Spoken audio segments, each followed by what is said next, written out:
Hello, good morning मुलांनो. चला तर मजेत शिकूया मराठी इयत्ता दुसरी. या पुस्तकातून आपण पहिली कविता करणार आहोत, पाऊस. तर गाणे ऐका, म्हणा आणि कृती करा.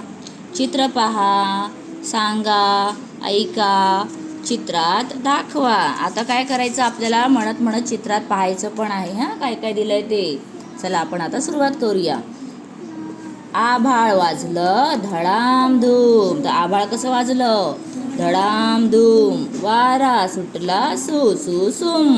वारा सुटला सु सु सुम. वीज चमकली चक चक चक.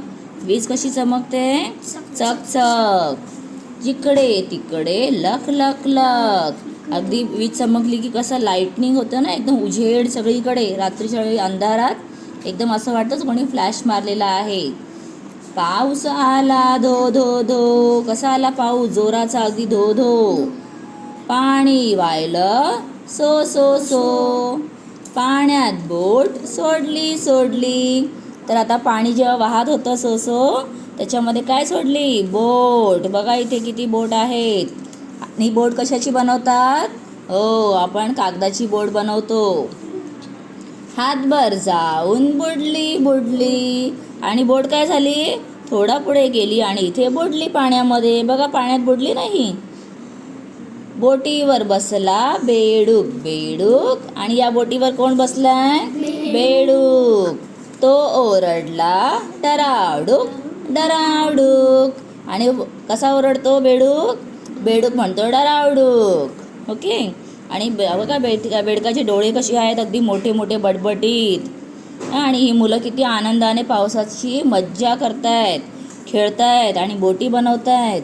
तर तुम्ही सुद्धा पावसात अशी मजा केली आहे का, मला सांगा पाहू. चला तर एकदा पुन्हा आपण वाचूया. आभाळ वाजलं धडामधूम. वारा सुटला सु सु सुम.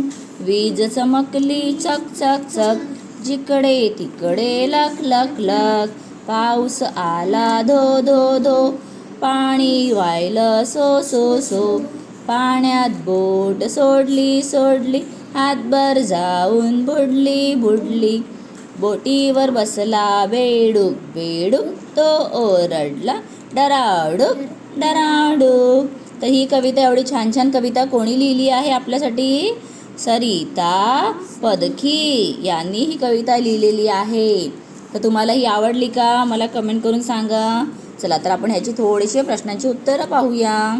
तर आपल्या क्लासमध्ये आहे वेदांत, त्याची ही वही आहे. तो सुद्धा आता दुसरीत आहे.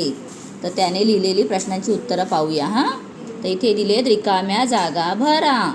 हातभर जाऊन बुडली बुडली. तो ओरडला डरावडूक. आता तो म्हणजे इथे कोण आहे, बेडूक. पाऊस आला धो धो धो. तर इथे अजून वेगळा धो लिहायचा आहे. त्यानंतर वारा सुटला सु सु सुम. नंतर इथे पहा जोड्या जुळवायच्या आहेत, मॅच करायचं. आभाळ काय झालं, वाजलं. वारा वारा. आता आपल्याला सेम वर्ड्सच मॅच करायचे आहेत. पाऊस पाऊस आणि पाणी पाणी.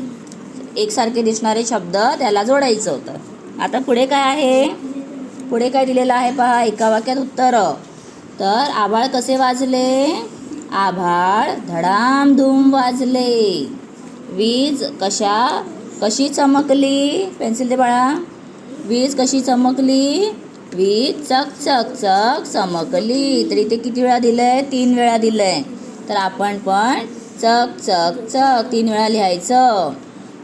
पाणी कसं वाहिलं, पाणी सो सो सो वाहिलं. तर सो सो सो अजून 1 वेळा लिहायचं. बोटीवर कोण बसला, बोटीवर बेडूक बसला. तर बोटीवर बेडूक बसला. शब्दाचे अर्थ मराठीमध्ये लिहा. रेन पाऊस, स्काय आभाळ, एअर वारा, फ्रॉग बेडूक. चला तर तुम्हाला आता कळलं असेल कशा प्रकारे प्रश्नांची उत्तरं करायची. तर अशी उत्तरं तुम्हाला पण शाळेत दिली असेल तर ती तुम्ही घरी आपल्या वहीत लिहा. आणि सराव करा, प्रॅक्टिस करा. ओके, चला भेटूया पुढच्या व्हिडिओमध्ये. Bye bye.